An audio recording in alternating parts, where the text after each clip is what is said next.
Crosspoint One, just a fantastic paralegal.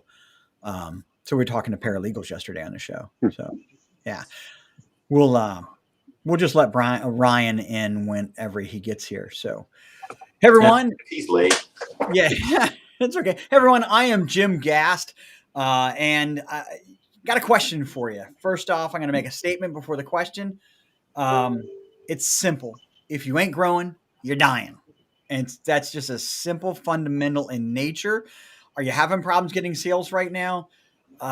You shouldn't be. A lot of industries should not be having problems getting sales right now. But the fact is, if you're not growing, you're dying. It's nearly true of everything in nature, without a doubt. And especially business. We all know this. But getting new deals is not easy. I mean, it's really hard. If everybody could get deals and new customers, well, you know what? We'd all be millionaires. I'm not a millionaire. Are any of you guys millionaires that I'm not aware of? And then I guess getting sales is just pretty darn hard. And so the truth is there's no shortcut to getting sales. Everybody's got some kind of, this is the best way to close more deals quicker and so on and so forth. It just isn't true. There's no shortcuts.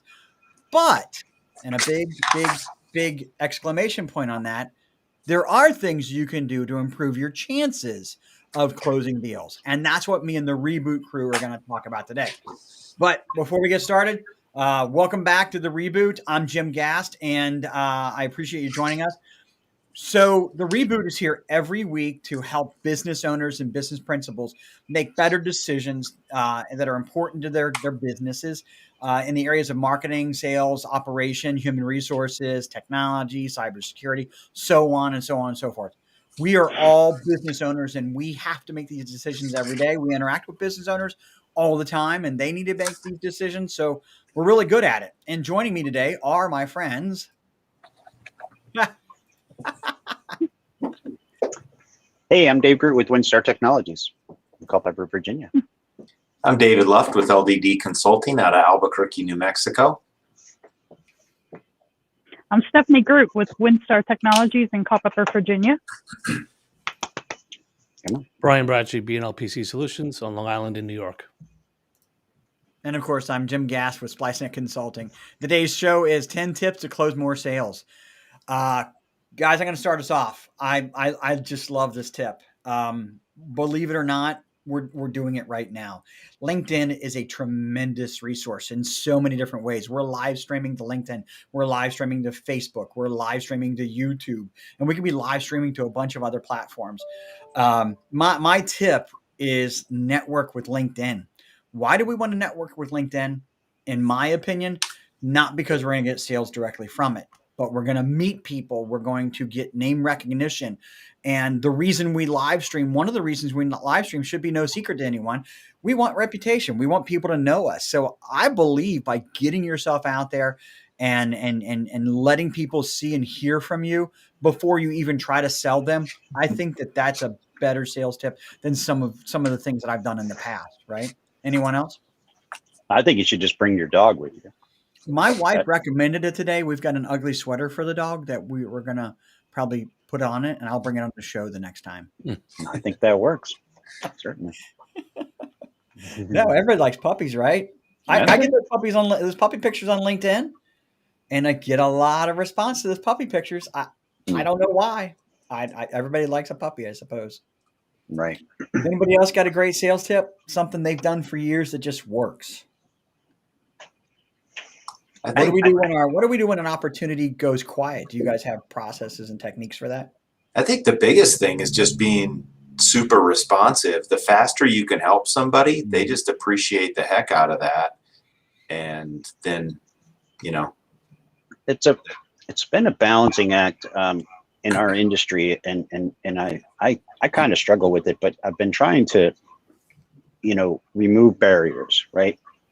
You want to make it easy for somebody to do business with you, but we're in such a regulated industry, or like the industry itself is not regulated, but the stuff that we're doing in for folks is, and it's hard to just I think that, I don't know, this isn't how to close more sales, but where I always fall flat is when the agreement comes to play, right? Okay, now we have 12 pages of paperwork we need to go through and we need you to sign, and And if you don't have that, you're not A, informing the client well, and B, you're not protecting yourself and them. And so how do you simplify that, right?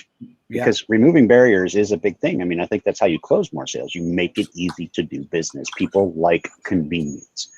But when you're talking about something like security or data governance or compliance or insider threats or any of those kinds of things, you cannot be half-assed, right? Do you think, I mean, I know that we are all in professional services. We're all managed service providers. But my question, do you think that a CPA has a master customer agreement? Yeah. No, they do. You see, I guarantee I've signed to get my taxes done. I have to sign an agreement. Yeah, absolutely. Interesting enough, mine's never asked for a customer agreement, which is, hey, I'm not complaining about that. What about engineers and architects? Do you think they have similar? I know lawyers do. They have fee agreements. I mean, you don't think, like, isn't that the schedule of, like, I mean, blueprints are an agreement, right? Specs are an agreement. You know, timelines, project management, like that's all part of the agreement. Right. I think that you're correct in that our industry has a lot more liability directly from exposure, right? Exposure, right? And candidly, I think we're like that big store with the red target on the side of it. You know, we're a target. Walmart? The industry is, and so we have. No, he's talking about David. He's talking about Target, the store. What's that? Yeah. What's that? Talking about Target. My wife likes to shop there. I try to keep her from it because she spends too much money.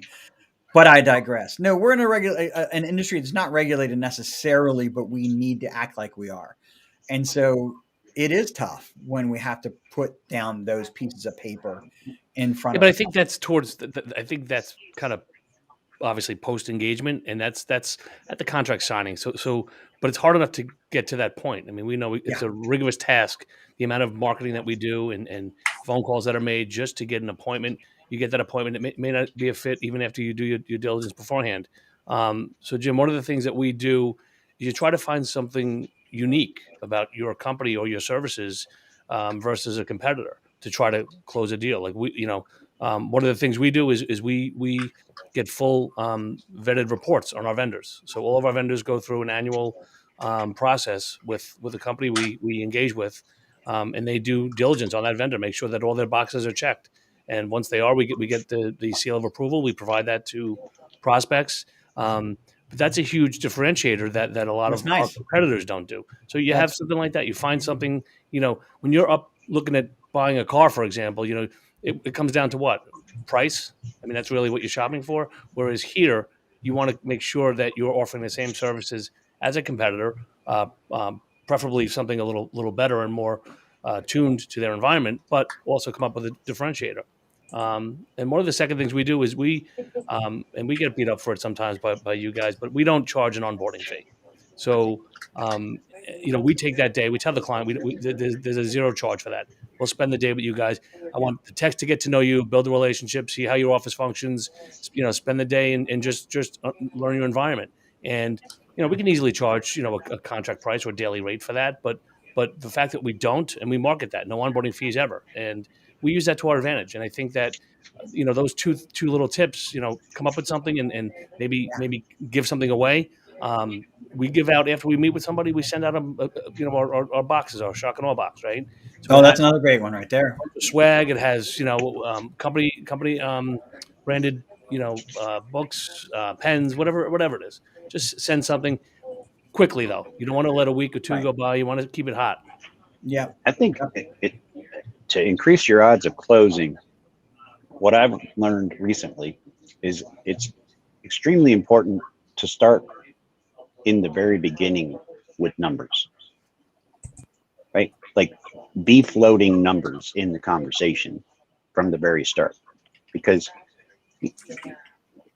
everything has a price and everybody starts to look at that ultimately, right? They think it's all the same service, the same product, the same whatever. And so if you can get that out ahead of time and prepare them for that, whatever that conversation is going to be, that softens it when you're sitting down at the table with the I agree proposal. with that. So it makes it so that when you get to that paperwork, when you get to that quoting point, they're not surprised. You gave Right. them a range already, and you know if they're ready for that range or not. Yeah. Right. And you didn't spend a lot of time, wasting their time. I mean, if they can't afford the service that you want to deliver to them, then everybody should know that ahead of time. Or if They don't see the value in it. or if they're they might- expecting something different too. Correct. So you're almost you're pre-qualifying them. You're re-qualifying them once you've met them and talked to them, which makes good sense. Yeah, if I get a sales lead, I pounce on that like a lion on food, right? If it comes in, if I don't hit it within the first 5 minutes, however that lead comes, however that prospect comes, I feel like I've failed. Yeah. Are you guys as fast? You guys consider it to be that important too? Without a doubt. Without a doubt. I mean, we offer the chat service right on our website, and I met with somebody a couple of weeks ago just based on initiated a chat session asking questions on what we can do. When can we get a price? And I said, I'll be there in an hour. And that was, if that wasn't responded to, he's on to the next result on his search. I mean, and that's, I don't blame him. I would do the same thing. But if you're giving me an option for that instant communication and you don't provide it, I mean, you failed right there. Yeah. Right. Yeah. Right. So 2 things there, actually. I think, Brian, what I said was pounce on the opportunity when it comes, right? Do not delay. It's hot, hot, hot. The second thing is that opportunity, right? When it comes, what was the last part about that? Hold on. I just lost my train of thought on that. The chat. Oh yeah. Make it easy for people to talk to you, Well, that's right. Get with you. Right? Can they call you? Can they email you? Can they chat your website? Can they whatever, right? Instant message you, Facebook Messenger. I don't care what it is, but lower that barrier of communication to make it so they can get to you fast.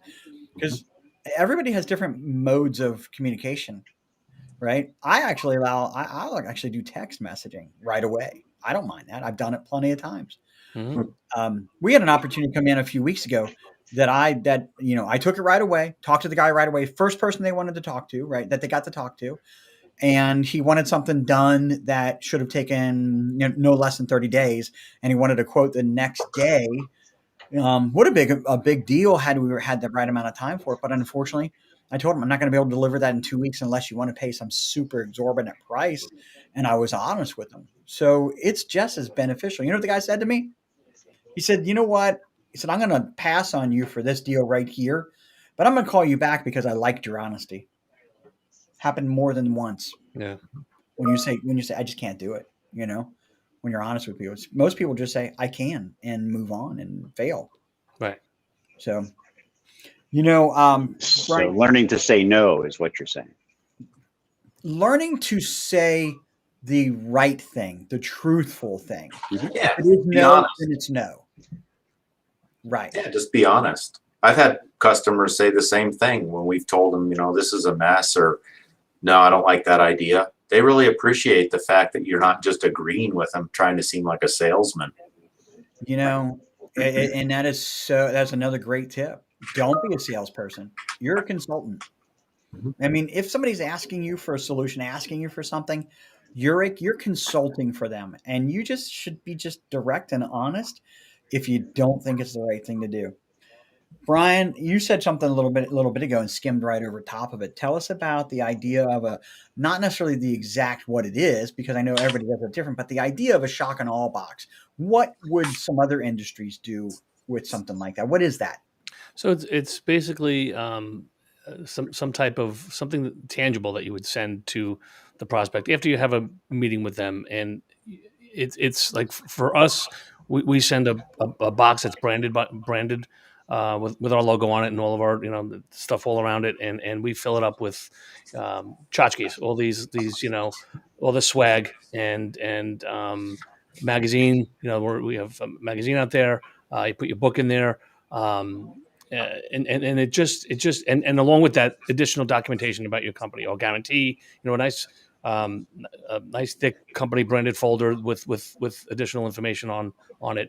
It's just something that they get the next day or 2 days later, that again reminds them that of who you are. You value them, and you're giving them something that's usable, and just stay fresh in their mind. And you follow up with a subsequent phone call, the day after they get that, and just kind of keep it hot. You don't want it to get cool at all. Yep. And you want to, ultimately you want to gain their business. I mean, that's the goal there. And that's different. Most people don't do something like that. Right. That to me falls under the category of pre-closing, right? Mm-hmm. So it should give them some information that makes them feel better and trust you more, right? I think that's incredibly valuable. Testimonials, guys. Do you guys use testimonials anywhere? Yeah, yeah. What do you guys use? What do y'all do with testimonials? Well, it's funny you should say that. I had within the last 2 weeks, somebody call me up that has an insurance broker upstate, not even from here, did a Google search for their client and said, this guy's got almost 30 reviews out of all the companies we looked at. Go with, not only call him, but go with him based on the reviews that we have on our website through we do the Google reviews, and we try to market that too. We put out client of the month or review of the month, whatever. Just try to market that. But it's the things like that you wouldn't think, but we look at our competitors. They're not nowhere near us. So something that there's value in that. But if you look at everything, when you're buying stuff anymore online, you always look Reviews. at the reviews. Yeah. So those are critical. Mm-hmm. So it's definitely worth the effort. Yeah. I actually I have 6 pages of testimonials of customer success stories, all from people at different businesses. We put that in our shock and all box, right? Our shock and all materials. And I reinforce it in my sales presentation. Do you guys do sales presentations or do you just review quotes? I started presentations from you. I used to literally write up the contract and review it with the client. And then about 3 months ago, when I heard you saying that you do presentations, I have Michelle Brands a full presentation with their logo on it. It makes it, it's a much nicer presentation. And it's much easier to go through because we put out all the logos of our partners on there. And their information, a little history about us, more than they would get with the way we were doing it with the contract. No wonder you're going out of business. You're copying me on something. Yeah, sales presentations. And you know what I like about the sales presentation? It doesn't focus on the dollar. Mm-mm. You lead up to it, of course, right? For me, the process is building, right? I'm building that value, trust. Okay, here's what I think. Now I can tell you what I think. Here's where you're at. Here's what I think. And here's what it's going to cost you to get to where I think you should be. To me, that's a nice process, right? So that to me goes to consistency in your process. Do the same thing over and over again. Yep. We try and find out what the customer's goals are and just really review their environment and what their issues are that they're having so that we can identify if we can address them or not. Yeah. And you know what? They usually tell it to you in that meeting, don't they? Mm-hmm. And, if you're a salesperson and you're out there and you're trying to sell something and it's like, I'm trying to sell this, that's the wrong thing. You're trying to sell a solution to the customer's problem. So what you said, David, listen to their problem and answer their problem, right? Well, there's a reason they're reaching out, right? So there's your end. Yeah. And we usually try and find out also, what are your long-term goals? Because we just met with one company and, he's like, oh, well, we're going to be buying another one too. And so, then and can help understand what you want to try and provide them service-wise. Mm-hmm. So that you can accommodate whatever their future plans are. Do you guys ever ask for a referral from somebody you just sat down and proposed? I don't do that well enough. I don't either. I don't want to get a referral from somebody till we've worked with them for 6 months and they really know us. Okay. Well, I'm going to differ with you on that, man. I want a referral whenever they want to give me a referral. If they feel good enough, man, these guys' process is really good. We haven't even bought from them yet, but I know so-and-so over here is thinking about this. I want that right away myself, Don't get me wrong, you can't fail in operations. If you're failing operations and delivery, what good is it, right? Because they're going to fire you anyway. But I don't ask enough is what I don't do.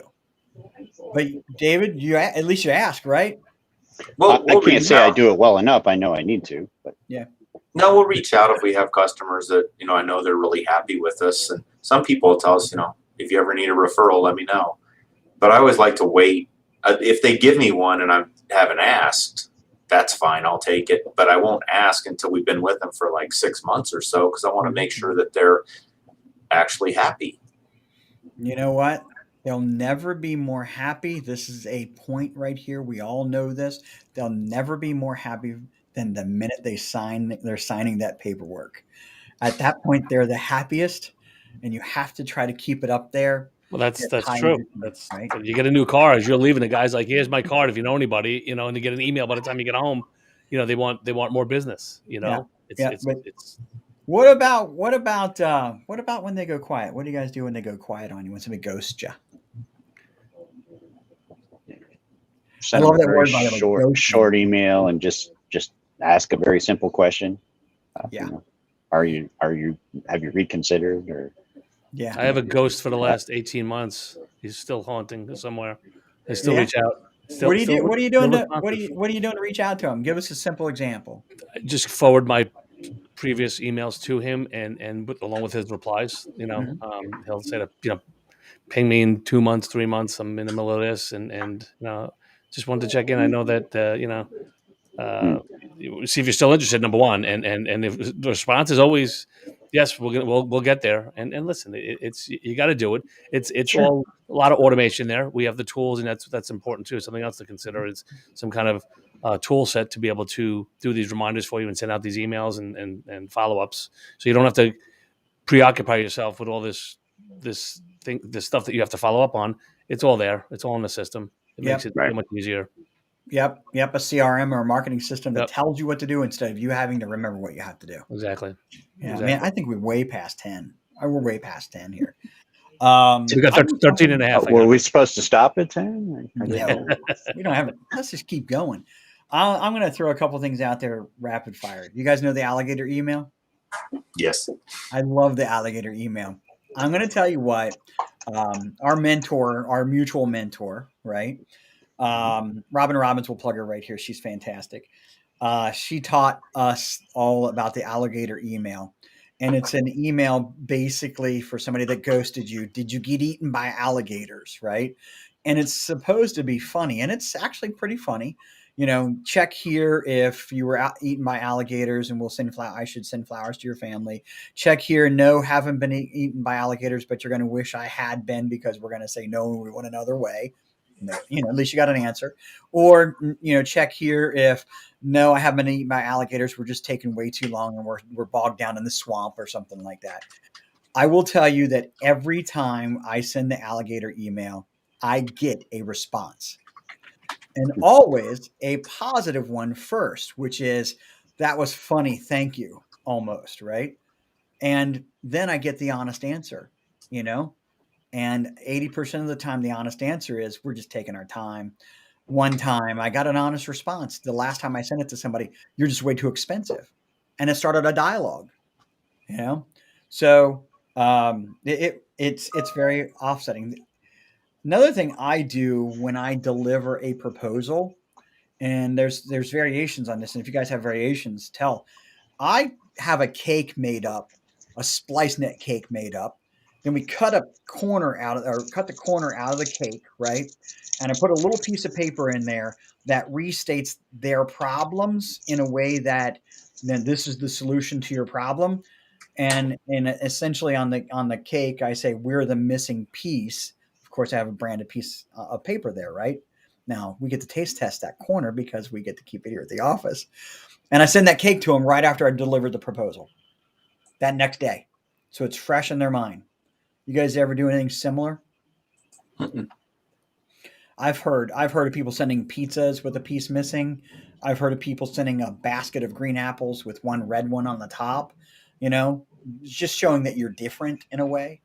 So that's a couple of things that I've done and every time I send the cake, again, a response, and it is a 90% close whenever I send the cake. So, I like yeah, I know. Isn't that funny? It's this stuff works. Well, guys, any last words of wisdom? Oh gosh. Don't there was slow so much- down.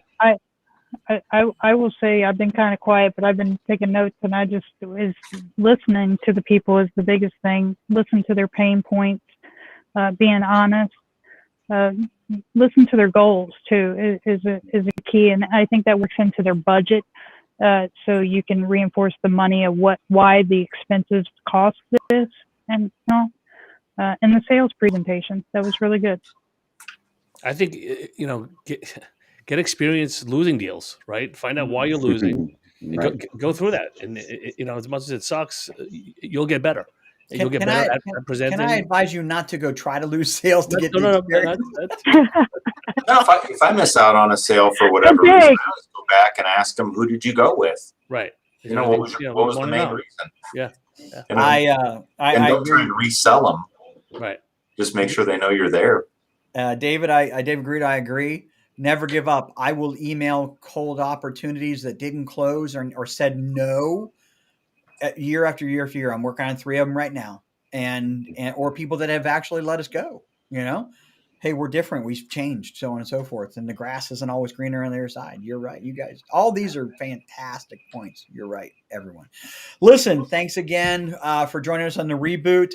And remember, we're here every single week. You can go to LinkedIn and do hashtag the Reboot to find us, or you can go to YouTube and find us there by searching the Reboot. We're on all the major platforms. We have a competitor called the Reboot Podcast. That's not us. We're the pretty color yellow color logo, the Reboot. So we shall see everybody next week, guys. Thanks a lot. Thanks, Jim. Thanks, guys. Thank you. Thank you. You guys have a good day.